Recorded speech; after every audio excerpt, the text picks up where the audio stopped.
सभी को ओम नमस्ते प्रणाम सुप्रभातम। आज हम लोग प्रातः काल में फिर सब लोग एक साथ मिल रहे हैं और सभी लोग बिल्कुल सीधे बैठ जाएं।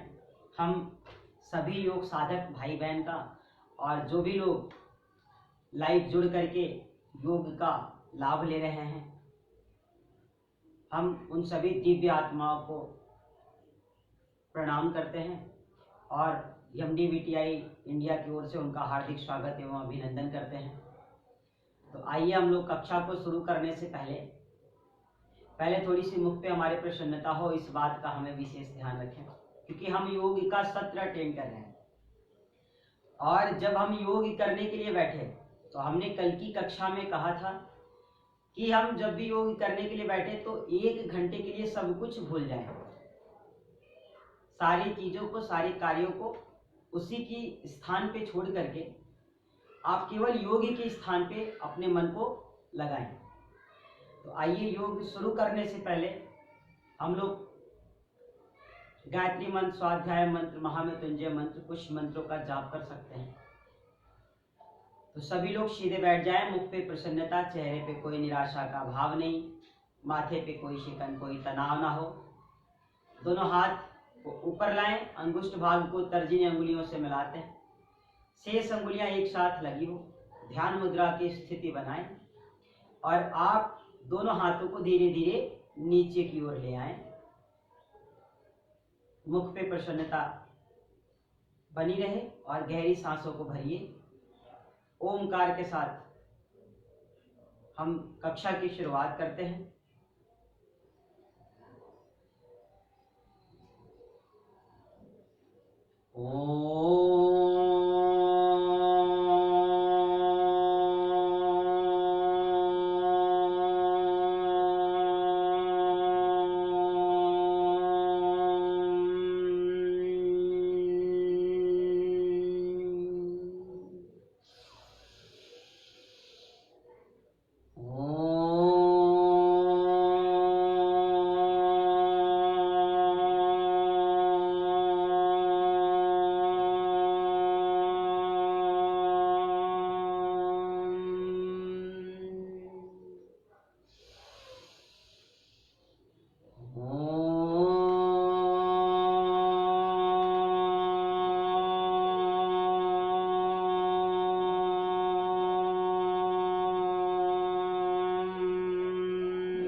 तत्सवितुर्वरेण्यं भर्गो देवस्य धीमहि धियो यो नः प्रचोदयात्। ॐ त्र्यम्बकं यजामहे सुगन्धिं पुष्टिवर्धनम् उर्वारुकमिव बन्धनान् मृत्योर्मोक्षीयमामृताय। ॐ सहना भवतु सहना भुनक्तु सह वीर्यं कर्वावहै तेजस्विनावधीतमस्तु मा विद्विषावहै। ॐ अशुतो मा सद्गमय तमसो मा ज्योतिर्गमय मृत्योर्मा अमृतं गमय। ॐ सर्वे भवन्तु सुखिनः सर्वे सन्तु निरामयाः सर्वे भद्राणि पश्यन्तु मा कश्चित् दुःखभाग् भवेत्। ॐ शान्ति शांति शांति। कुछ देर हम आप शांत रहते हैं, मन को बिल्कुल संचित, एकाग्रचित बनाकर कुछ देर आप चित्त को एकाग्र करके बिल्कुल सहज रहें और फिर धीरे धीरे हम लोग अपने दोनों हाथों को खोलते हुए एक साथ ऊपर की ओर ले आते हैं, शुभ संकल्प के साथ कि इस ब्रह्मांड में दोनों हाथों को हम लोग पार्श्व भाग से ऊपर लाते हैं। विचार करिए कि परमात्मा ने, गॉड ने, इंशाअल्लाह ने, वाहेगुरु ने जो भी संसार में इस धरती पे जो दिव्य औषधियाँ, जो दिव्य वातावरण, जो आनंदमय ऊर्जा एवं शक्ति के स्रोत को दे रखे, जो अच्छाइयाँ दे रखी हैं, जो औषधियाँ दे रखी है, वो सब हम लोग अपने हाथों में कलेक्ट कर रहे हैं और फिर इसे हम लोग धीरे धीरे अपनी मुखमंडल पे लगाते हैं, अपनी आभा मंडल पे लगाते हैं। गले से होते हुए धीरे धीरे हम लोग दोनों हाथों को नीचे की ओर ले आए, छाती से हाथों को स्पर्श कराएं, धीरे धीरे फिर और नीचे की ओर नाभि चक्र से पेट से हाथों को लगाएं, थाई से होते हुए वापस हम लोग ध्यान मुद्रा की स्थिति में फिर से आ जाते हैं और अब हम लोग सहजता पूर्वक धीरे धीरे अपनी आंखों को खोल देते हैं। तो हम लोग किसी कक्षा को शुरू करने से पहले किसी न किसी मंत्रों का उच्चारण कर सकते हैं। गायत्री मंत्र, स्वाध्याय मंत्र, महामृत्युंजय मंत्र, संकल्प मंत्र जरूरी होता है, रोज हमें एक न एक बार कर लेना चाहिए। तो सबसे अच्छा समय है कि जब हम योग की सत्र को अटेंड करें तो उस समय कर ले, या फिर जब हम थोड़ा सा पूजा पाठ करें तो भी हम कर सकते हैं।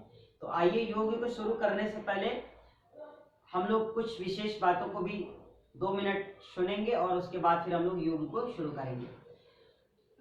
जो भी लोग योग कर रहे हैं, हम उन्हें यह बताना चाहते हैं कि आप योग की सत्र को अटेंड कर रहे हैं, ये बहुत खुशी की बात है। आप स्वस्थ भी होंगे, आप निरोग भी होंगे और आप हमेशा प्रसन्न भी रहेंगे। ये हमारे लिए बहुत खुशी की बात है और हम सब के लिए खुशी की बात है। हम चाहते कि आप रोज कम से कम जब सुबह उठे तो 1 से 2 गिलास पानी पीना भी शुरू कर दीजिए, क्योंकि जब आप सुबह उठ करके 1 से 2 गिलास गुनगुना पानी पीते हैं, सामर्थ्य अनुसार आप अगर चाहें तो पेट भर भी पानी पी सकते हैं। तो 1 से 2 गिलास जब हम पानी पी लेते हैं तो कहते हैं सुबह का जो जलपान होता है वह अमृत पान होता है। अगर व्यक्ति रोज सुबह उठ करके 1 से 2 गिलास गुनगुने जल का सेवन करना शुरू कर दे तो उसे भविष्य में कभी अनार के जूस का और मौसमी के जूस का सेवन करने की जरूरत और नौबत कभी नहीं आएगी। तो हम लोग योग कर ही रहे हैं और पानी पी लेने से हमारे पेट की जो विकार हैं, हमारा पेट अगर साफ नहीं रहता है तो धीरे धीरे हमारा पेट भी साफ होने लगेगा, क्योंकि कुछ लोगों को 2-3 बार जाना पड़ता है और योग सत्र में उन्हें विलंब भी हो सकता है।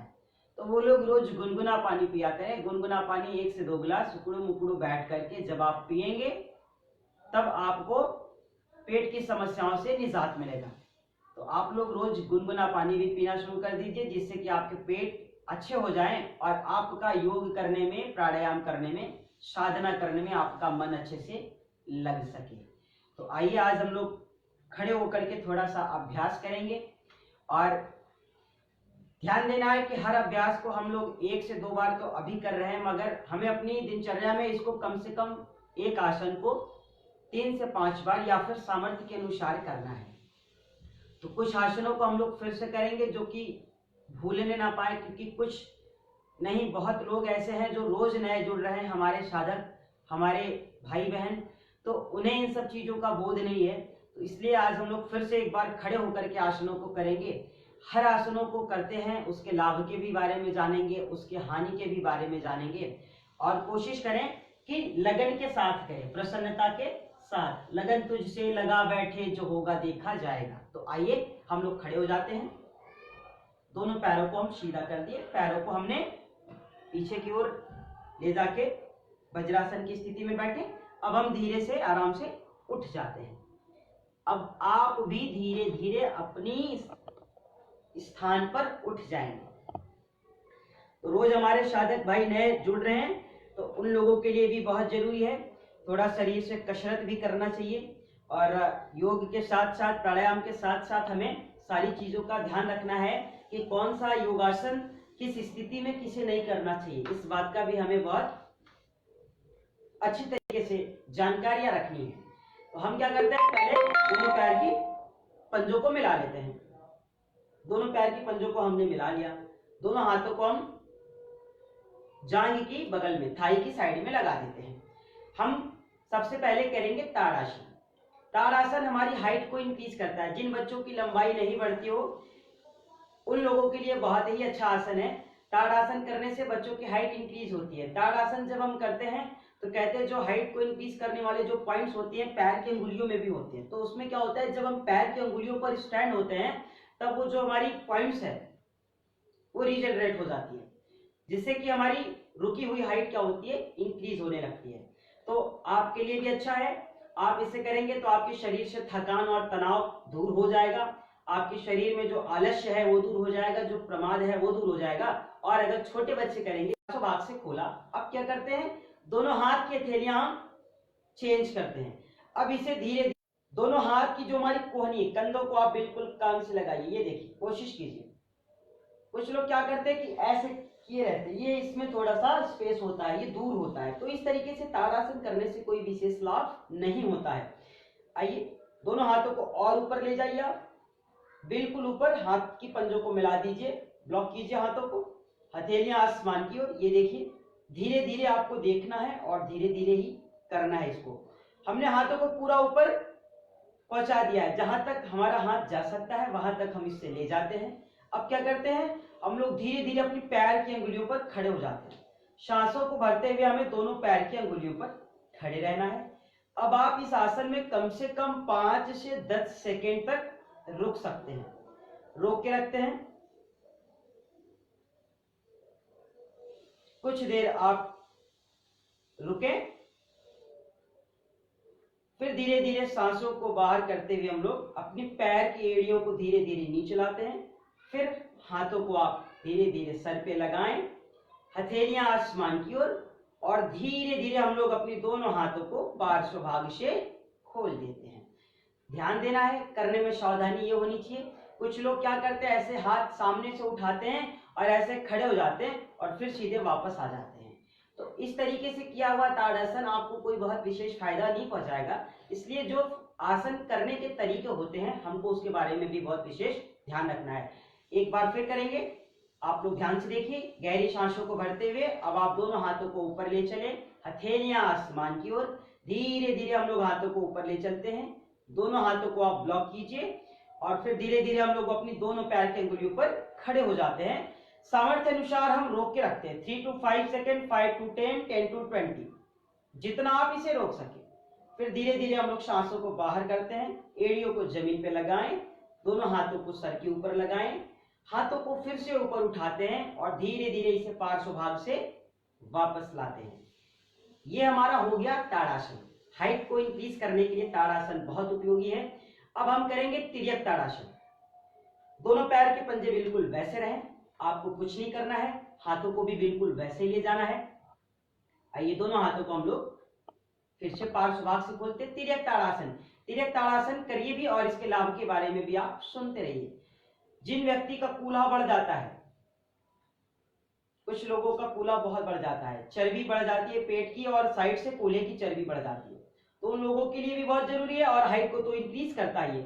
हम दोनों हाथों को ऊपर ले गए हैं, अब क्या करते हैं, धीरे धीरे इसे दाईं ओर झुकाते हैं। थोड़ा देर रोक के रखिए। आप ध्यान देना है कि हाथ हमारा सर के ऊपर होना चाहिए। सीधा कर दिया हमने। एक बार फिर दूसरी ओर आप सांसों को भरते हुए अंदर ला सकते हैं, सांसों को छोड़ते हुए वापस।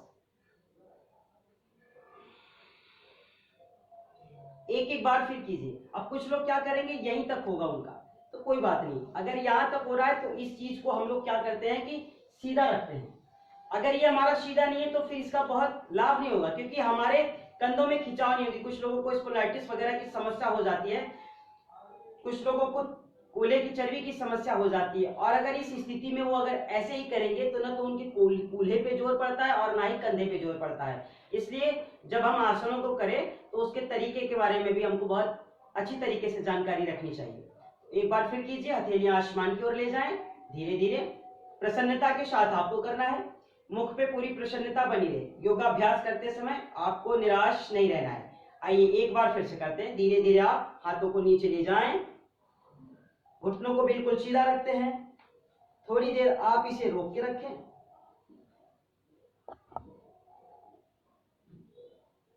वापस अब हम इसे दूसरी ओर भी ले चलते हैं।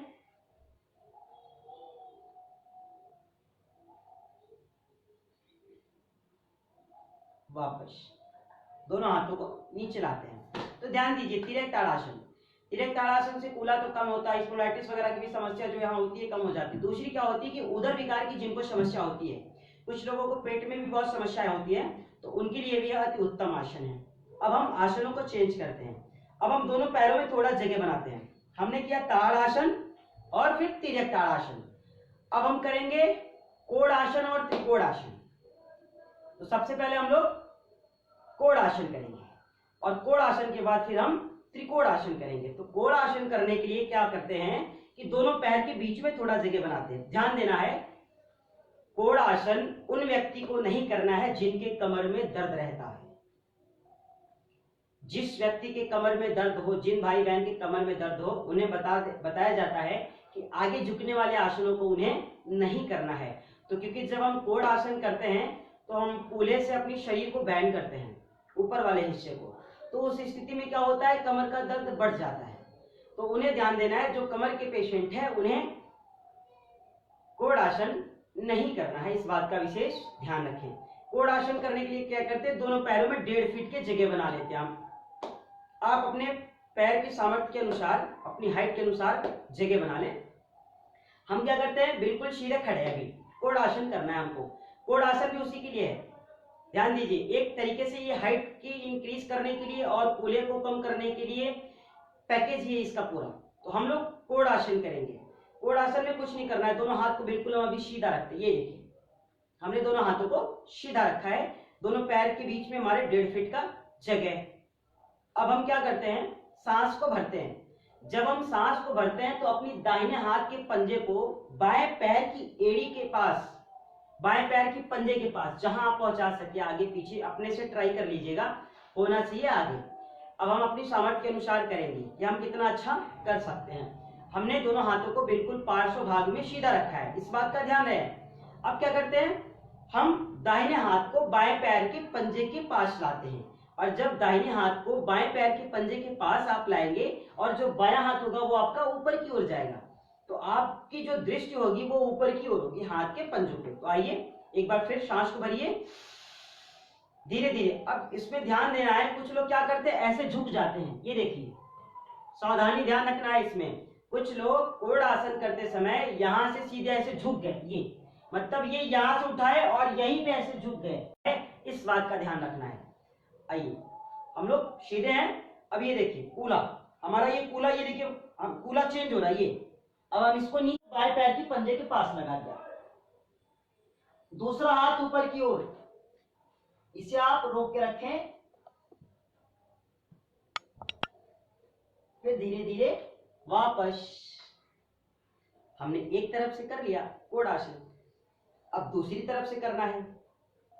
एक बार फिर सांस को भरिए, कूल्हे को धीरे धीरे बैंड कीजिए, हाथ ऊपर, दाहिना हाथ और बायां हाथ दाहिने पैर के पंजे पे, घुटने दोनों सीधे, हथेलियां आसमान की ओर, दृष्टि हाथ के पंजों पे। थोड़ी देर आप रोक के रखें, फिर धीरे धीरे वापस उठ जाएं। हाथों को बिल्कुल सीधा रखें। ध्यान देना है, पार्श्व भाग से हाथों को ली जाए और वहीं से वापस लाना भी है।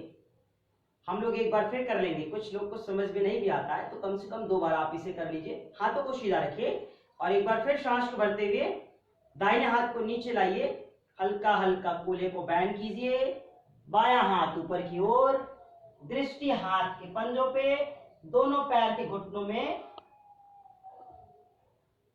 बिल्कुल स्ट्रेस होना चाहिए, सीधा रखिए, तनाव हो, क्योंकि जब दोनों पैर का घुटना सीधा रहेगा तो थोड़ा आपको तनाव महसूस होगा। वापस, बहुत अच्छे से आप लोग कर रहे हैं, बहुत खुशी मिली, बहुत अच्छा लग रहा है। एक बार फिर चेंज कीजिए इसको। करत करत अभ्यास ते जड़ मत होती सुजान। अभ्यास की चीज है ये, बिना अभ्यास कोई कार्य नहीं हो सकता है, बिना अभ्यास की सिद्धियां नहीं होती। तो अभ्यास हमें प्रतिदिन करना है। ये हो गया हमारा कोड़ासन। अब ध्यान देना है, हमने कोड़ासन किया। अब कुछ लोग कोड़ासन क्या करते हैं, इस तरीके से वो कोड़ासन करते हैं। तो सोचिए हम यहीं से उठे और यहीं फिर आ गए, फिर यहीं से उठे तो फिर यहीं आ गए, तो फिर उस कोड़ासन से लाभ क्या होगा हमें। हाँ, दूसरी बात, कोड़ासन अगर आपको फास्ट करना है, थोड़ा मध्यम तीव्र गति से करना है, तो भी आपको घबराना नहीं है, हाथ तो वहीं से आएगा ना। ये देखिए, ये पूरा आपको इसको बैंड करना है, ये चीजें। और हाथ जब एक नीचे आता है तो ही दूसरा ऊपर जाता है, तो इस बात का आपको विशेष ध्यान रखना है। अभी हम लोगों ने किया कोड़ासन, ध्यान दीजिएगा। पहले हम लोगों ने किया ताड़ासन, फिर हम लोगों ने किया तिर्यक ताड़ासन, और अभी हमने किया कोड़ासन। अब हम स्थिति को ऐसे ही बनाए। अब इसी में हमको करना है त्रिकोणासन, ट्रायंगल। ठीक है, तो हम दोनों पैरों में जगह 1.5 फीट का ही बना के रखते हैं। करना क्या है, कुछ नहीं, बिल्कुल साधारण। दाहिने हाथ को दाहिने जांघ के साइड में लगाए और बाएं को बाएं की ओर, थाई की साइड में दोनों हाथों को लगा दिया। अब क्या करते हैं, बिल्कुल सीधे खड़े रहे। अभी सांसों की गति को आप सामान्य रखेंगे, जब करना होगा तो सांसों के साथ करेंगे। करना क्या है, कुछ नहीं, बिल्कुल सीधे रहे आप। त्रिकोणासन,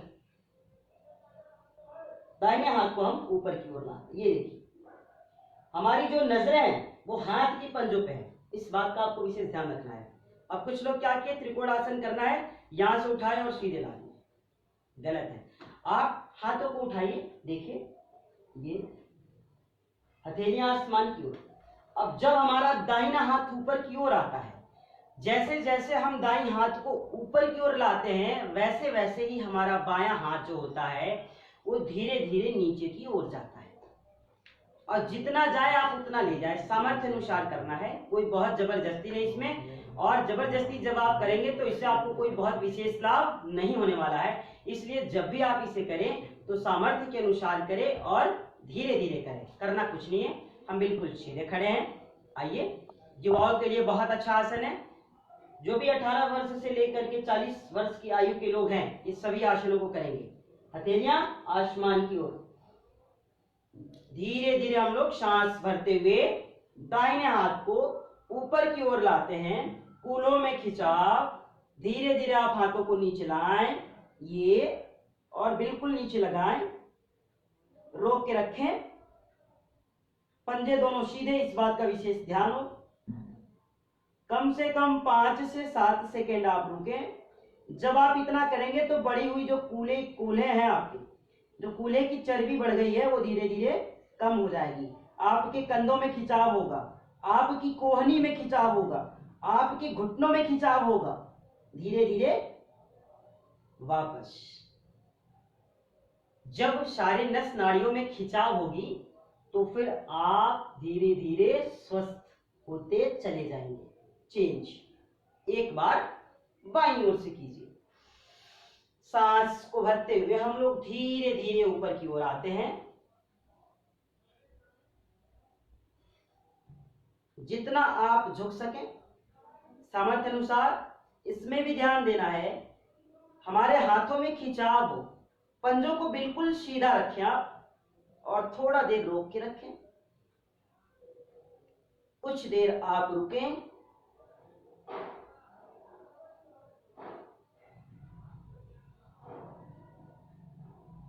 चेंज। अब क्या होता है कि हमने एक एक बार किया। अभी कुछ लोग क्या करते हैं, ऐसे लाते हैं और इसी तरीके से कर लेते हैं। तो देखिए, इस तरीके से हमारा ये जो त्रिकोण आसन है करने का तरीका, ये गलत है। क्यों? क्योंकि हमारे यहाँ से कोहनी बैंड है, ये देखिए फोल्ड किया है मैंने, तो ये गलत है। हम जब भी करेंगे हमारे जो हाथ की कोहनी है वो बिल्कुल सीधी होनी चाहिए। दूसरा, हमें ये इस बात का बोध हो कि हमारी कोहनी सीधी तो हो, सर के ऊपर से जानी चाहिए, इस बात का भी विशेष ध्यान रहे। तो एक बार फिर से ध्यान से देख लीजिए और कर भी लीजिए। देखते भी रहना है, करते भी रहना है। दाहिने हाथ को हमने खोल दिया, हथेलियां आसमान की ओर, सांस को भरते हुए धीरे धीरे हम लोग दाहिने हाथ को ऊपर की ओर लाएं, बाएं हाथ को आप नीचे ले जाएं, जितना झुका सके इसे सामर्थ्य अनुसार झुकाएं।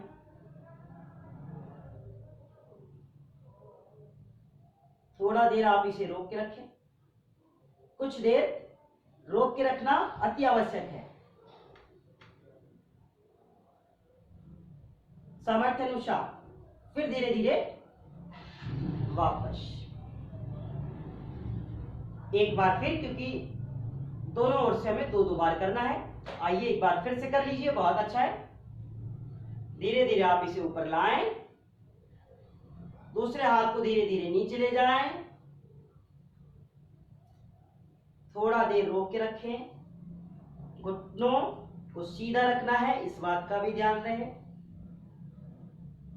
हाथ में बाहर की ओर खिंचाव, थोड़ा रोक के रखें आप, कुछ देर रुकें, हाथों में खिंचाव, फिर धीरे धीरे वापस। हाथों को हमने खोल दिया। तो देखिए, ध्यान से सुनिए, ताड़ासन, तिर्यक ताड़ासन, कोणासन और ये त्रिकोणासन, ये चार तरीके के जो आसन है, इन्हें आपको रोज करना है। और आपको तो करना ही है, आपकी भी एक जिम्मेदारी होती है कि आपके घर में जो भी बच्चे हैं, जो भी छोटे लोग हैं, आपको इसे उन्हें रोज कराना है। क्योंकि जब हम लोग ताड़ासन से लेकर के कोणासन, तिर्यक ताड़ासन, ये सब आसनों को करते हैं तो हमारा कंधा, कूल्हा ये सब मजबूत होता है। और ये जो हमारे कूल्हे की चर्बियां हैं वो तो गायब होती ही हैं। उदर विकार की जो समस्या होती है, क्योंकि हम पूरा जब इसको खींचते हैं तो पेट की पेनक्रियाज पे बल पड़ता है। जब हम हाथों को दाईं ओर और बाईं ओर झुकाते हैं तो नाभि चक्र के पास है जहां, वहां भी खिंचाव होती है। और जब पेट के पेनक्रियाज हमारे सबल होते हैं तब उदर संबंधी और अम्लपित्त और गैस की समस्याएं भी धीरे धीरे क्या होती हैं, दूर हो जाती हैं। तो हमें इन आसनों को रोज कम से कम 3 से 5 बार करना है। इस बात का भी विशेष ध्यान रखना है कि जिनके कमर में दर्द हो वो लोग आगे झुकने वाले आसनों को नहीं करेंगे। जिनको हार्निया की समस्या है वो गर्दन को पीछे नहीं ले जाएंगे, वो पीछे की ओर झुककर करने वाले आसनों को करने से बचे। इस बात का आपको विशेष ध्यान रखना है। तो ये 4 तरीके के आसन जो हम लोगों ने अभी खड़े होकर के किया है, और हम 2 से 3 तरीके के आसन अभी बैठ करके करते हैं जो आपको प्रतिदिन करना है। तो आइए 4 आसनों को खड़े होकर के करने के बाद हम लोग 3 से 4 आसनों को बैठ करके भी करेंगे। तो आप क्या करते हैं, दोनों पैरों को हम आराम से मिला लिए और बैठने का भी तरीका हमको मालूम, धीरे से हम आए इस स्थिति में और अब आराम से बैठ जाते हैं। तो देखिए, हम लोगों ने अभी खड़े होकर के आसन किया। अब ध्यान देना है, इस बात का भी आपको ध्यान है कि जब आप आसनों को करें तो सामर्थ्य के अनुसार करें। कम से कम 3 बार से तो लेकर के 5 बार हर व्यक्ति कर ही सकता है। जो युवा वर्ग के लोग हैं, जिनको अपनी हाइट को इंक्रीज ही करना है या फिर जिनको अपनी कूल्हे की चर्बी को कम ही करना है, तो उनके लिए कम से कम एक आसन को 10 से 15 बार करना जरूरी है। क्योंकि कूल्हा हमारा तभी कम हो पाएगा, हमारी आसन करने का लाभ तभी होगा जब हम उसे रोगानुसार करेंगे, जैसी जरूरत वैसे आसन। तो जब ज्यादा जरूरत हो तो आपको इसको 5 से 10 बार से लेकर के 15 बार तक करना पड़ सकता है। तो आप इसके लिए घबराए नहीं, सामर्थ्य के अनुसार आपको करना है। तो अभी हम लोग 4 आसनों को खड़े होकर के किए हैं। अब 2 से 3 आसन हमको बैठ करके करना है। तो 2 से 3 आसन जो बैठ करके करना है, जो सबसे महत्वपूर्ण है वो सभी के लिए है। क्योंकि अभी भी हमारे यहाँ पे जो भी लोग हैं उनका स्वास्थ्य अच्छा नहीं है। स्वास्थ्य अच्छा न होने का कारण ये है कि उनकी डाइट अच्छी नहीं है, उनकी दिनचर्या ठीक नहीं है, उनका भोजन अच्छी तरीके से डाइजेस्ट ही नहीं होता। वो पेट का पाचन तंत्र जो है उनका बड़ा कमजोर है। कोई भी चीज खाते हैं वो जल्दी से पचता नहीं, वो डाइजेस्ट हो ही नहीं पाता है। तो उसके लिए क्या करना है हमको, उसके लिए हमको बैठ करके वज्रासन करना है। कहते हैं जब हम वज्रासन करते हैं, एक वज्रासन ही एक ऐसा आसन है जिसको खाना खाने के बाद किया जाता है। क्योंकि खाना खाने के बाद वज्रासन इसलिए किया जाता है कि जो भी हम खाना खाते हैं, जो भोजन हम लेते हैं, वो अच्छी तरीके से डाइजेस्ट नहीं हो पाता। क्यों? क्योंकि सबके पेट का जो सिस्टम है वो सिस्टमेटिक तो होता नहीं है। क्यों? क्योंकि हमारा खान पान अच्छा नहीं है। उस स्थिति में हमें क्या करना चाहिए कि जब भी हम भोजन करें तो हमें कम से कम 5 मिनट से लेकर के 7 मिनट तक वज्रासन अवश्य करना चाहिए। क्योंकि जब हम वज्रासन करते हैं तो हमें कच्ची डकारें नहीं आती है, हमें गैस की समस्या नहीं होती है, हमें पेट की समस्या नहीं होती है। कुछ लोग क्या करते हैं, हल्की सी भी चीजें खा लेते हैं तो उन्हें कच्ची कच्ची डकारें आने लगती है और वोमिटिंग टाइप की लगने लगती है, अजीब अजीब सी उनको फीलिंग होती है। तो उस स्थिति में हमें और आपको घबराना नहीं है, बहुत साधारण है। और दूसरी बात, जिन लोगों का वेट बहुत ज्यादा है वो वज्रासन तो कर सकते नहीं है, तो उनके लिए दूसरा आसन बताते हैं हम। आइए दोनों पैरों को हम अभी सीधा करते हैं। आप ध्यान से देखिए वज्रासन कैसे होता है। हमने दोनों पैर की पंजों को बिल्कुल सीधा रखा है। वज्रासन करने के लिए हमें सर्वप्रथम दंडासन की स्थिति बनानी पड़ती है। अब कुछ लोग क्या करते हैं, बैठे हैं बिल्कुल आराम से, अब उनको करना है वज्रासन और ऐसे घूमे उठ करके बैठ गई ऐसे वज्रासन में, तो ये कोई तरीका नहीं हुआ। आपको कोई भी योगासन, कोई भी प्राणायाम जब भी करना पड़े तो आप नियम का विशेष ध्यान रखें, क्योंकि जब हम नियम से करेंगे तो उसका आपको लाभ भी मिलेगा और करने का आनंद भी मिलेगा। तो हम जब वज्रासन हमें करना हो तो हमें सर्वप्रथम दंडासन की स्थिति बनानी चाहिए। देखिए ये होती है दंडासन की स्थिति। दंडासन की स्थिति जब हम बना लिए, इसके बाद हम क्या करते हैं, अपने दाहिने पैर को हम फोल्ड करते हैं। बहुत आसान, ये देखिए धीरे धीरे हम पैर को पीछे ले गए, एक पैर को हम पीछे ले गए। अब हम क्या करते हैं, एक पैर को पीछे ले जाकर के देखिए हम बैठे बिल्कुल स्थिति सामान्य। अब क्या करना है, दूसरे पैर को हम पीछे लगाते हैं,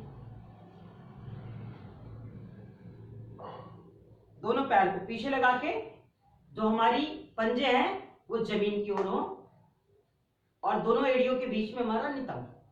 अब हम सीधे बैठ गए। ये देखिए इसमें भी क्या करते हैं, कुछ लोग करने के बाद ऐसे ढीले बैठे रहते हैं। तो जब हम वज्रासन कर तो लिए मगर हम ढीले बैठे हैं तो हमारा कमर कंधा ये गर्दन बिल्कुल ढीला पड़ा हुआ है, तो इसका लाभ हमको कैसे होगा। जब हम वज्रासन करें तो बिल्कुल सीधे बैठे रहें और इस स्थिति में आप अपनी आंखों को बंद करके कम से कम 5 मिनट से लेकर के 7 मिनट तक बैठने की आदत डालें। जिनको शुरू में करने में महसूस होती हो तो उन्हें धीरे धीरे इसकी शुरुआत करनी चाहिए। दूसरी बात, इसमें सावधानियां भी बहुत विशेष रखनी है। जो अर्थराइटिस पेशेंट होते हैं, एड़ियों से लेकर थाई तक नीचे की साइड में उनको पूरा दर्द होता है, पूरी नब्ज में उनके बहुत ही दर्द होता है। तो जो अर्थराइटिस पेशेंट है या फिर जिनके जोड़ों में दर्द रहता है, जिनके घुटनों में दर्द रहता है, वो वज्रासन की स्थिति में जब भी बैठेंगे तो उन्हें तकलीफ ही मिलती है। तो इस स्थिति में उन्हें वज्रासन नहीं करना चाहिए, इस बात का विशेष ध्यान रहे। तो अभी हम लोग ये वज्रासन की स्थिति में बैठे हैं। ये तो आप वज्रासन रोज करें, कम से कम 3 मिनट से लेकर के आप इसे 7 मिनट तक, जिससे कि आपके पेट के सिस्टम और आपका पेट एक बार में साफ हो जाए। क्योंकि देखिए सारी समस्या पेट से होती है, पेट ही सभी रोगों का कारण होता है। पेट के अंदर हमारे 32 फीट लंबी अतड़ी है जो तह कर करके बिल्कुल पड़ी हुई है। हम हर चीज की सफाई करते हैं, हम हर चीजों की साज सज्जा करते हैं, मगर इस अतड़ी की सफाई नहीं करते, इसके सिस्टम को ठीक करने के बारे में कभी विचार नहीं करते। इसीलिए हमारा भोजन अच्छे तरीके से डाइजेस्ट नहीं होता है, हमारे पेट के पेनक्रियाज सबल ही नहीं हो पाते हैं, हम कोई भी चीजें खाते हैं वो डाइजेस्ट नहीं होती है। तो आपको इसे प्रतिदिन करना है जिससे कि आपका पेट अच्छा हो सके, और जब आपका पेट अच्छा होगा तब आपका मन अच्छा होगा और आपका योगाभ्यास करने में भी मन लगेगा। तो ये हो गया आपका वज्रासन। अब हम चेंज करते हैं, अब हम इसी में बैठे बैठे दूसरा आसन करेंगे। सीधे बैठे आप। अब हम चूंकि वज्रासन में बैठे तो वज्रासन में बैठ करके जो भी आसन हम कर सकते हैं उन आसनों को ही पहले कर लेते हैं। अब क्या करना है, इन वज्रासन की स्थिति में बैठ कर हम इसमें 2-3 आसन और भी कर सकते हैं। जैसे गोमुख आसन आप इसी में बैठ करके कर सकते हैं, मंडूक आसन आप इसी में बैठ करके कर सकते हैं, शशांक आसन आप इसी आसन में बैठ करके कर सकते हैं। तो जिनका सामर्थ्य है वो वज्रासन की स्थिति ही बना करके बैठे, जिनको समस्या हो वो पैरों को खोल करके सीधे बैठ जाए। अब हम करेंगे जो सबसे ज्यादा जरूरी है, शशांक आसन। क्यों? शशांक आसन जब हम करते हैं, उसे शशक आसन भी कहा जाता है, तो हमारा जो कंसंट्रेशन है वो बिल्कुल अच्छा होता है। आजकल के व्यक्ति के पास एकाग्रता की कमी होती है, वह व्यक्ति एकाग्र नहीं है, उनके अंदर चंचलताएं बहुत है, तो उनके लिए शशांक आसन बहुत अच्छा है। दोनों हाथों को आप जांघे के ऊपर रखिए, घुटनों के पास लगा के सीधा, कंधों को सीधा रखें। सांस भरते हुए दोनों हाथों को आप आगे से खोलते हुए पीछे जाएं। सांस भरते हुए, सांसों को बाहर करेंगे, धीरे धीरे हाथों को नीचे ले आते हैं। जो कमर दर्द के पेशेंट है उन्हें यह आसन नहीं करना है, इस बात का विशेष ध्यान रखना है। आप दोनों हाथों को आगे लाएं और फिर धीरे धीरे अपनी माथे को जमीन से लगाएं।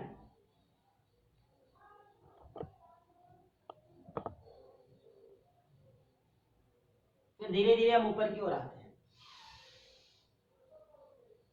सांस भरते हुए पीछे, सांसों को बाहर कीजिए, आप धीरे धीरे नीचे आए, हाथों को आगे ले जाएं जितना ले जा सके सामर्थ्य अनुसार। फिर आप अपने माथे को धीरे धीरे जमीन से लगाएं। जो कमर दर्द के पेशेंट हैं, जिनको जोड़ों में दर्द होता है, घुटनों में दर्द है, जिनको अर्थराइटिस की समस्या है, वो लोग इस आसन को करने से बचें। धीरे धीरे सांस की स्थिति को चेंज किया और पार्श्व भाग से हाथों को खोलते हुए वापस नीचे लाते हैं। तो ये हो गया हमारा शशांक आसन। अब देखिए, शशांक आसन के बाद फिर हम इसमें आगे की ओर चलेंगे। अब हमें इसमें करना है गोमुख आसन। जिन किसी व्यक्ति को पाइल्स की समस्या होती हो, बवासीर हो जाता है, भगंदर हो जाता है, अर्श की समस्या होती है, चाहे वो खूनी हो या फिर वादी हो, तो आजकल आप लोगों को पता होगा तमाम तरह के लोग हैं जो ऑपरेशन करते हैं और 25 से 50 हजार रुपए तक व्यक्ति से ले लेते हैं। तो सोचिए जो गरीब व्यक्ति है वो 25 से 50 हजार रुपए दे नहीं पाएगा, तो आप उनके लिए और आपके लिए, खुद के लिए, ये आपका गोमुख आसन जो है वो अति आवश्यक है, क्योंकि आज हर कोई बहुत तीखा खाना चाहता है। तो जब हम बहुत ज्यादा तीखा खाएंगे तो हमें पाइल्स जैसी समस्याएं होंगी ही, यह स्वाभाविक है। तो हमें क्या करना है, हमें गोमुख आसन करना है इसके लिए, क्योंकि हमें कभी पाइल्स की समस्या हो ही नहीं पाए, इस बात का हमें विशेष ध्यान रखना है। आइए हम सीधे बैठे, वज्रासन की स्थिति हमारी पहले जैसी ही बनी हुई है। हम क्या करते हैं, दाहिने पैर को फोल्ड करके बाईं थाई के ऊपर लगा देते हैं। ये देखिए, आज आपको एक एक आसनों के बारे में बहुत ही विस्तार से और कम शब्दों में भी अच्छी तरीके से बताया जाएगा। उसका जो विधि है, उसका विधि का सही तरीका भी बताया जाएगा, आप ध्यान से देखते रहें। हम लोग गोमुख आसन करने के लिए क्या किए, सीधे पैर को ऊपर लाया। जब हमने पैर को ऊपर लाया, पैर का पंजा हमारा जो है वो बिल्कुल बाहर की ओर है। इस बात का ध्यान रखें कि जो हमारे पैर का पंजा हो वो बाहर हो और जो दूसरा पैर है वो मूलाधार चक्र के बीच में दूसरे पैर की हमारी एड़ी बनी है। अब हम चेंज करते हैं अपनी स्थिति को। अभी तो हम साधारण ऐसे बैठे हुए हैं, हमें क्या करना है, जिस पैर को हमने ऊपर रखा है उस हाथ को हम धीरे धीरे ऊपर की ओर लाते हैं। ये देखिए, जो पैर हमारा नीचे होता है उस हाथ को हम धीरे धीरे नीचे की ओर ले चलते हैं और एक साथ हम लोग दोनों हाथों को पीछे से मिलाते हैं। आप दोनों हाथों को पीछे से मिलाएं, कोहनी आपकी बिल्कुल सीधी हो। आप कम से कम 5 से 10 सेकेंड इस गोमुख आसन में रुकने की कोशिश करें। ध्यान दीजिए, जिनको जोड़ों में दर्द रहता हो, जिनको अर्थराइटिस की समस्या होती है, उन्हें करने में यह बहुत तकलीफ देता है, तो वो अपनी सामर्थ्य के अनुसार धीरे धीरे थोड़ा थोड़ा ही करने की कोशिश करें। मगर एक बात का विशेष ध्यान रखें वो कि जबरदस्ती कहीं भी वो आसनों में ना करें, क्योंकि जब वो जबरदस्ती करेंगे तो उसका उन्हें परिणाम भी भुगतना पड़ सकता है। हमने चेंज किया, अब क्या करते हैं, पैर की स्थिति को चेंज करते हैं। आइए हम लोग वज्रासन में बैठ के जो भी आसन हो रहा है उसे कर रहे हैं। अभी और भी आसन चेंज करेंगे। अब हमने स्थिति को चेंज किया, ये देखिए, अभी हमने दाहिने पैर से किया, अब हम बाएं पैर से करते हैं। तो हमने क्या किया, बाएं पैर को दाईं थाई के ऊपर से लाते हैं और जमीन पे लगा देते हैं। जो बाएं पैर का पंजा होता है वो बिल्कुल इस स्थिति में होता है, पंजा बाहर की ओर। अब हम बाईं हाथ को ऊपर ले चलते हैं। क्यों, क्योंकि बायां पैर ऊपर है, इस बात का ध्यान रखिए। दाहिना पैर हमारा नीचे है, मूलाधार के बीचों बीच हमारे दाहिने पैर की एड़ियां लगी हुई हैं। अब हम क्या करते हैं, दाहिने हाथ को नीचे ले जाते हैं। ये देखिए, बाएं हाथ को हम ऊपर लाए। अब आप गर्दन को बिल्कुल सीधा कीजिए, दोनों हाथों को पीछे से ब्लॉक कीजिए और 3 to 5 सेकेंड, 5 to 10 सेकेंड आप इस पे रोक के रखें। आप चाहे तो अपनी दृष्टि को बंद कर सकते हैं, कुछ देर आप शांत रहें, 5 से 10 सेकेंड।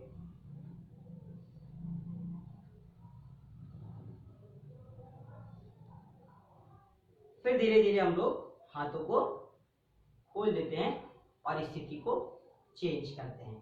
तो ये गोमुखासन आपने एक एक तरफ से किया, अभी हमने आगे से करके दिखाया आपको। अब आप इसे एक बार चेक कर लीजिए पीछे से कि आपका पीछे का जो पोर्शन है वो सही है कि नहीं। तो इसलिए हम एक बार इसे पीछे से भी करके आपको दिखा देते हैं, आप लोग इसे ध्यान से करें। हम सीधे बैठ गए हैं, वज्रासन की स्थिति में हम बैठे हुए हैं। हम अपनी दाहिने पैर को फोल्ड करते हैं, ये देखिए। अब हमारा जो एड़ी है देखिए मूलाधार के बीचों बीच में लगा हुआ है, तो आपको भी ऐसे ही रखना है कि जो आपकी एड़ी हो वो मूलाधार चक्र के बीच में लगी हुई हो। अब हम बैठ जाते हैं। दूसरा पैर जो हमारा है ऊपर से आया है, देखिए पैर का पंजा हमारी बाहर की ओर है। इस बात का आपको भी ध्यान रखना है कि आपके भी पैर के पंजे जमीन से लगे हों और बाहर की ओर हो। अब क्या करते हैं, दाहिने हाथ को ऊपर लाते हैं और बाएं हाथ को नीचे ले जाते हैं। दोनों हाथों को आपस में आप पकड़ लीजिए, ये देखिए। अब आप कुछ देर रुके, फिर धीरे धीरे हम लोग चेंज करते हैं। हाथ ऊपर से लाएं और नीचे वाला हाथ नीचे से लाते हैं, बैठ जाते हैं। अब हम स्थिति को चेंज करते हैं। अब इसे आप दूसरी ओर से भी देख लीजिए। आप कोई भी योगासन कीजिए, कोई भी प्राणायाम कीजिए, आपका तरीका सही हो इस बात का आपको बोध हो। और जब आपका तरीका सही है तो उस आसन को करने में आपको समस्याएं नहीं होंगी। बैठ गए, मूलाधार के बीचों बीच एड़ियों को लगा दीजिए। अब हम सीधे बैठे हैं, हमारा बायां पैर ऊपर है।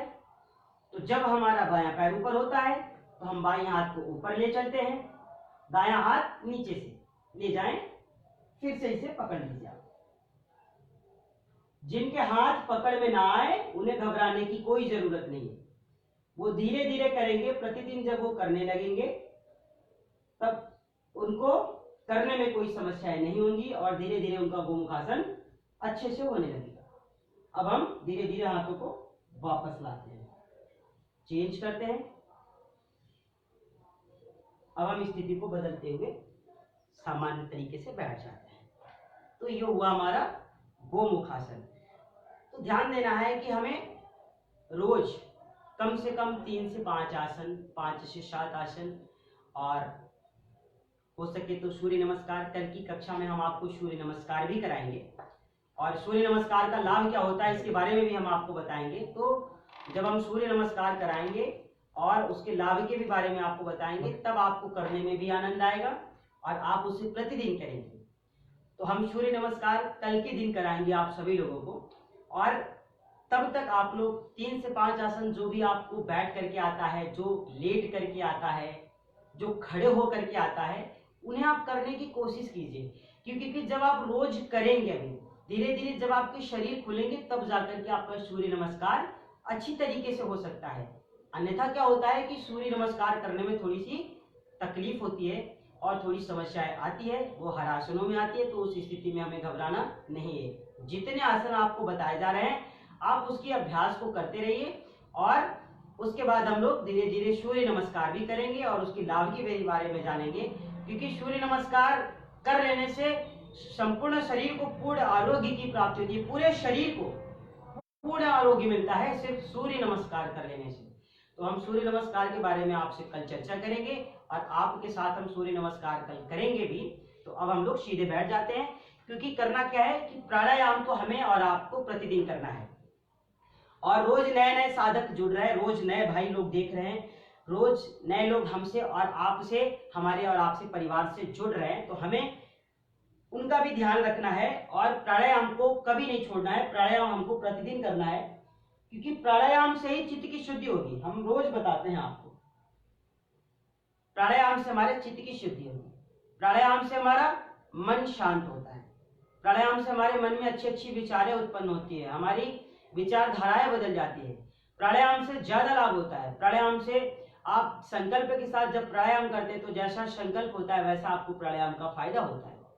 तो आइए हम लोग रोज की भांति आज फिर भस्त्रिका प्राणायाम से शुरू करेंगे, और कम से कम 3 मिनट से लेकर के आपको 5 मिनट तक भस्त्रिका प्राणायाम करना है।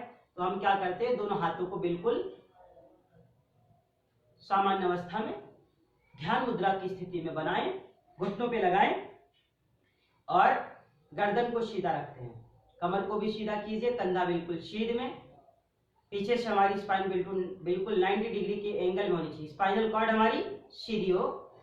आंखों को बंद कीजिए, ध्यान को आप अज्ञात चक्र पे लगाए, जिसे ज्ञान चक्षु, शिव नेत्र, थर्ड आई, तीसरी बिंदु के नाम से भी जानते हैं। जिन लोगों को समझ में आए तो हम उन्हें बताना चाहते हैं कि जहां हमारी मम्मी, जहां हमारी दीदी लोग बिंदिया लगाती हैं, माताएं बहनें, वहां हमें ध्यान को एकाग्र करना है और नासिका द्वारा श्वासों को लेना है और छोड़ना है। 2 से 2.5 सेकेंड में आपको श्वासों को भरना है, 2 से 2.5 सेकेंड में आपको श्वासों को छोड़ना है। तो आइए हम लोग प्रसन्नता के साथ गहरी सांसों को लेते हैं और छोड़ते हैं।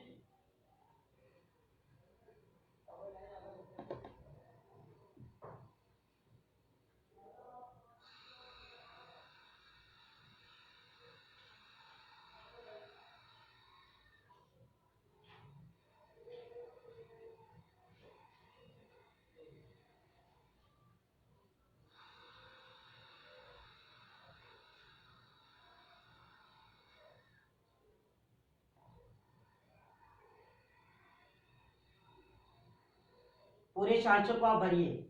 सांसों को लास्ट स्थिति तक भरने की हम कोशिश करते हैं। फिर धीरे धीरे जब हमारा फेफड़ा सांसों से भर जाए तो उन्हीं सांसों को हम धीरे धीरे वापस नासिका द्वारा बाहर करते हैं।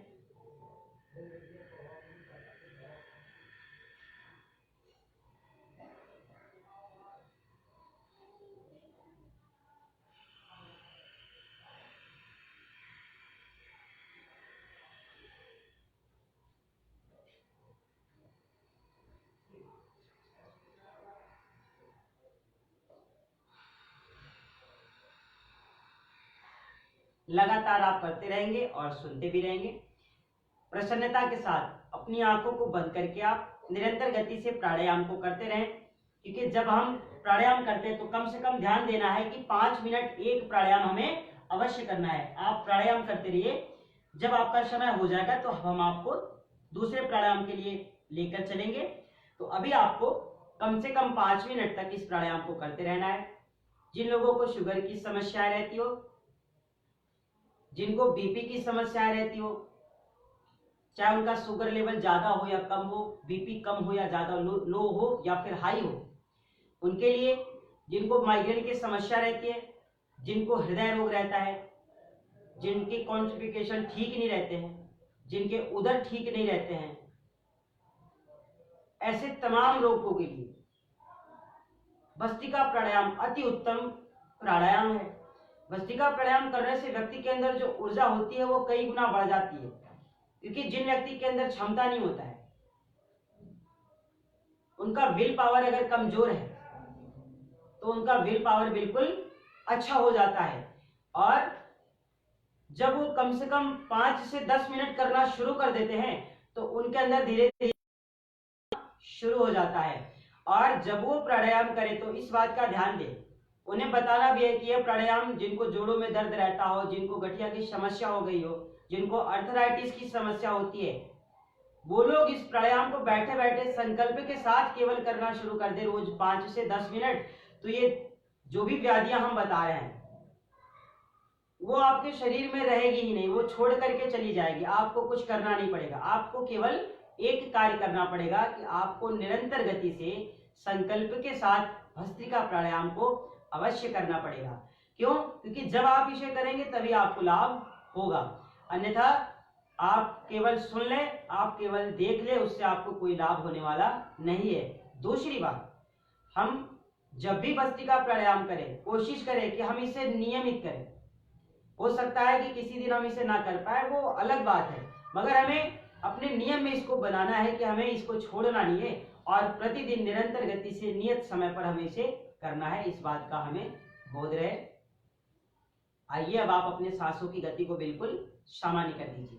जब हम सांसों की गति को सामान्य करें तो फिर दोनों हाथों को हम लोग ऊपर की ओर लाते हैं, दोनों हाथ की पंजों को आप मिलाएं शुभ संकल्पों के साथ, मुख पे प्रसन्नता। आपको थकना नहीं है, आपको हताश नहीं होना है, आपको निराश नहीं होना है, क्योंकि आपकी हताशा और आपकी निराशा ही आपको पीछे ले जाती है। तो आप बिल्कुल हताश ना हो, आप हमेशा प्रसन्नचित्त रहें। तो आइए उन्हीं प्रसन्नता को बनाए रखने के लिए हम कपालभाति प्राणायाम करते हैं। कहते हैं जिस प्राणायाम को करने से मुखमंडल पे प्रसन्नता आती है, चेहरे पे चमक आती है, ओज, तेज, कांति, आभा आती है, आभा में वृद्धि होती है, तेज में वृद्धि होती है, सुंदरता में वृद्धि होती है, उस प्राणायाम का नाम है कपालभाति। हम लोग प्रसन्न रहे और मुख को बंद करके नासिका द्वारा 1 सेकंड में 1 स्ट्रोक, 60 सेकंड में 60। जिनको हाई बीपी की समस्या होती हो वो कपालभाति प्राणायाम धीरे धीरे करेंगे। जिन माताओं बहनों को मासिक समस्या होती हो, उन्हें मासिक समय जब हमारा पीरियड का टाइम होता है, मासिक अवस्था के समय उन्हें कम से कम 1 सप्ताह तक इस प्राणायाम को नहीं करना है। दूसरा, माताएं बहनें जब भी ऑपरेशन कराएं, पेट का ऑपरेशन, सीजर वगैरह जब हो जाए, तब उस स्थिति में हमें कम से कम 4 महीने से लेकर के 6 महीने तक इस प्राणायाम को हमें टच भी नहीं करना है। इस बात का विशेष ध्यान रहे। जिनके सर में बहुत दर्द रहता है वो लोग कपालभाति को मध्यम गति या फिर तीव्र गति से ना करें, वो बिल्कुल ही सामान्य गति से करें, और ना करें तो ही अच्छा है। सर दर्द में वो केवल अनुलोम विलोम करें, वही उनके लिए रामबाण होती है। तो आइए हम लोग शुरू करते हैं। बहुत अच्छा प्राणायाम है, क्योंकि इस प्राणायाम को करने से हमारे शरीर के 99% व्याधियां जो होती हैं वह दूर जाती हैं। सीधे आप बैठे रहें, मुख को बंद करके नासिका द्वारा सांसों को बाहर कीजिए, लगातार करते रहिए। जिनका वेट बहुत ज्यादा है, वेट घटाने के लिए सबसे अच्छा प्राणायाम आप करते रहें और कानों से सुनते भी रहें। जिनका वेट बहुत ज्यादा है वो लोग कपालभाति प्राणायाम को 15 मिनट से लेकर के आधा घंटा तक कर सकते हैं। ध्यान देना है, 1 सेकंड में 1 स्ट्रोक जब हम लगाते हैं तब उस स्थिति में हमारा 1 ग्राम वजन कम होता है।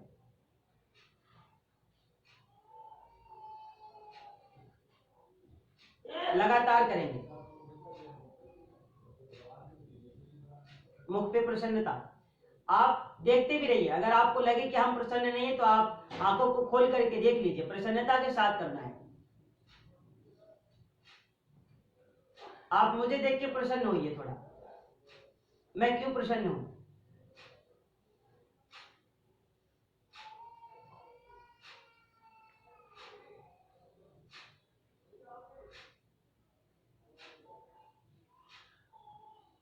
जिनको हार्ट हाई बीपी की समस्या होती है वो कपालभाति बहुत धीरे धीरे करेंगे, सामान्य गति से बिल्कुल। वो 1 मिनट में 40 स्ट्रोक ही करें, 35 से 40 स्ट्रोक पर्याप्त है उनके लिए।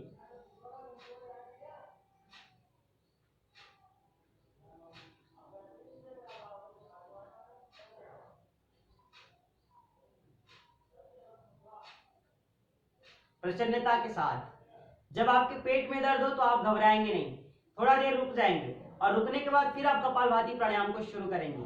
कपालभाति प्राणायाम करते समय आपको कुछ चीजों का बहुत विशेष ध्यान रखना होता है। जब हम कपालभाति प्राणायाम करते हैं तब हमारा जो फेस होता है, फेस का एक्सप्रेशन बिल्कुल पॉजिटिव होना चाहिए। हमारी फेस की जो आकृति है वो बदलनी नहीं चाहिए। कुछ लोग गलत करते हैं, सांसों को बाहर करने की कोशिश में वो शरीर को हिलाते हैं, वो कंधों को हिलाते हैं, वो गर्दन को ऊपर नीचे करते हैं। इस तरीके से हमको कपालभाति प्राणायाम नहीं करना है, क्योंकि जब हम कपालभाति प्राणायाम करें तो बिल्कुल सहज होकर के करें, शांतित अवस्था में करें, पूरी एकाग्रता के साथ करें और मन लगा करके करें। कीजिए मेरी तरह।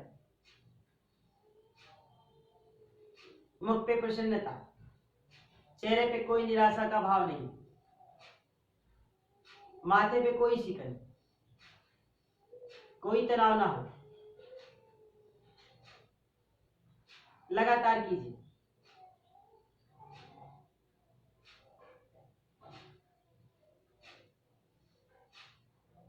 अब आप सहज हो जाएं, सांसों की गति को सामान्य कीजिए और दोनों हाथ की हथेलियों को पार्श्व भाग से खोलते हुए ऊपर लाएं। बहुत अच्छे से आप लोग कर रहे हैं और आपको प्रतिदिन ऐसे ही योग करते रहना है, प्रसन्नता के साथ करते रहना है। हमेशा आपको अगर प्रसन्नता चाहिए, खुशी चाहिए, आप चाहते हैं कि आपके जीवन में खुशियां आए, आपके जीवन में प्रसन्नता आए, आप रोगों से मुक्त हो सके, आप व्यसन से मुक्त हो सके, आप व्याधि से मुक्त हो सके, तो इसके लिए आपको योग से जुड़ना पड़ेगा, योग को अपनाना होगा। योग को अपने जीवन शैली का हिस्सा बनाना होगा, तभी यह संभव है। आइए प्रसन्नता के साथ अनुलोम विलोम प्राणायाम भी कर लेते हैं। सभी को विधि का ज्ञात है ही, और एक बार हम फिर से बता देते हैं। दाहिने हाथ को ऊपर लाइए, बाएं हाथ को आप घुटनों के पास रखें। दाहिने हाथ की दोनों फ्रंट की अंगुलियां तर्जनी और मध्यमा आप फोल्ड करके अंगुष्ठ भाग के मूल में लगाएं। शेष अनामिका और कनिष्ठा को एक साथ मिलाएं। अब आप अंगुष्ठ भाग से दाहिनी नासिका के पास जो नासा छिद्र है उसे बंद कीजिए। अब हम बाईं नासिका से श्वासों को भरते हैं।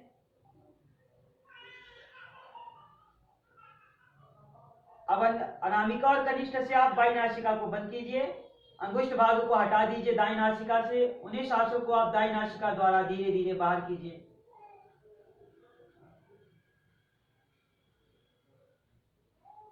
फिर दाएं से सांसों को भरिए। धीरे धीरे बाईं नासिका से श्वासों को बाहर कीजिए।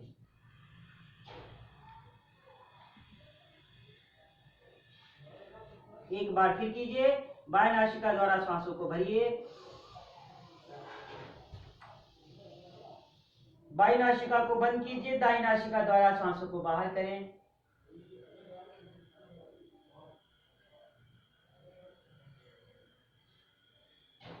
लगातार करते रहें।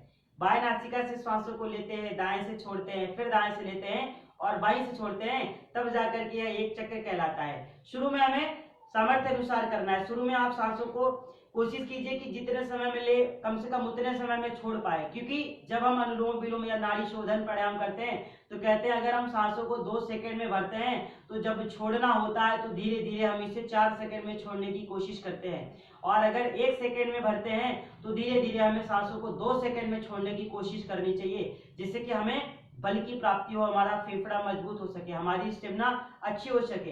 क्योंकि जब हम अनुलोम विलोम प्राणायाम करते हैं, आप प्राणायाम को करते भी रहिए, सुनते भी रहिए, कानों से सुनते रहिए और अपनी क्रिया को जारी रखिए। जब हम अनुलोम विलोम प्राणायाम करते हैं तो कहते हैं इससे 72 करोड़ 72 लाख 10,202 से 210 उपनाड़ियां परिशुद्ध होती हैं।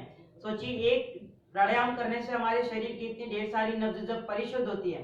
दूसरा ये है कि जिनको कैंसर जैसे रोग हो, एड्स जैसे रोग हो, कैंसर कोलाइटिस हो गया हो, उनको माताओं बहनों की ओवरी वेस्ट की जो गांठें नहीं गल सकती, जो स्टोन कभी नहीं गल सकता है, उसको आप कपालभाति के साथ साथ अनुलोम विलोम मिला करके करना शुरू कर देंगे 10-10 मिनट से लेकर के 15-15 मिनट, तब आपकी ये बड़ी से बड़ी व्याधियां भी दूर हो जाएगी। छोटी मोटी व्याधियां जो दूर होंगी उन व्याधियों की कोई गिनती ही नहीं है। तो आप इसे कम से कम रोज 5 मिनट से लेकर के अपनी रोगानुसार 10 से 15 मिनट तक कर सकते हैं। तो ये हो गया हमारा अनुलोम विलोम या नाड़ी शोधन। अब एक और प्राणायाम करेंगे जो हमारे लिए बहुत जरूरी है। आइए हम लोग भ्रामरी प्राणायाम कर लेते हैं। समय दर्द, चिड़चिड़ापन, गुस्सा आना, निद्रा की समस्या जिसको होती है वो लोग रोज भ्रामरी किया करें। जिनकी याददाश्त बहुत कमजोर है, बुद्धि उनकी कमजोर है, उनकी बुद्धि कुशाग्र हो जाएगी, तीव्र हो जाएगी। आइए सीधे बैठ जाएं, अंगुष्ठ भाग को ले जाएं, कान को बंद कीजिए, तर्जनी को माथे पे लगाएं, शेष 3 अंगुलियां आंखों पे, गहरी सांस भरिए।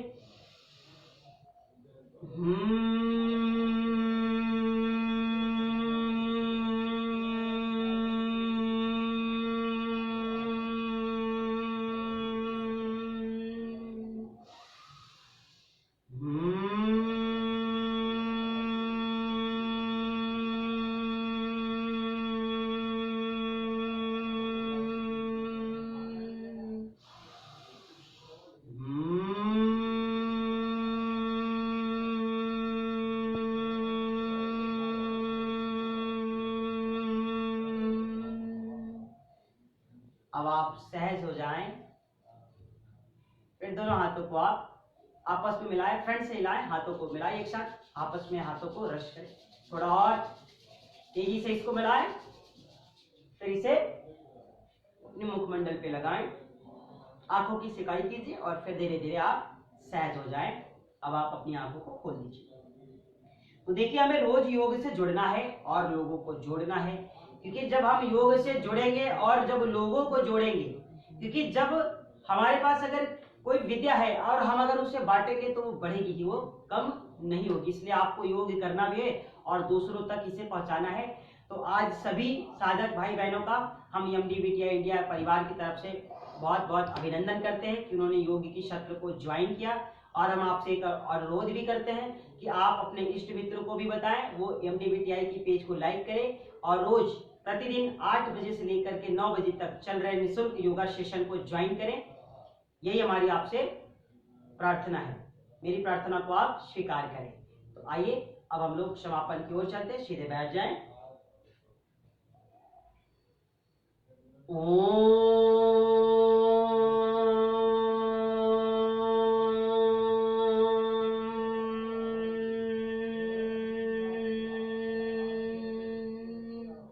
शांति शांति शांति। दोनों हाथ को जोड़ते हुए ईश्वर से प्रार्थना करें कि हे प्रभु, हे भगवान, सभी को सद्बुद्धि दीजिए, सबको विवेक दीजिए, सबको प्रसन्नता दीजिए और सबको निरोगी रखिए। यही हमारी आपसे कामना है।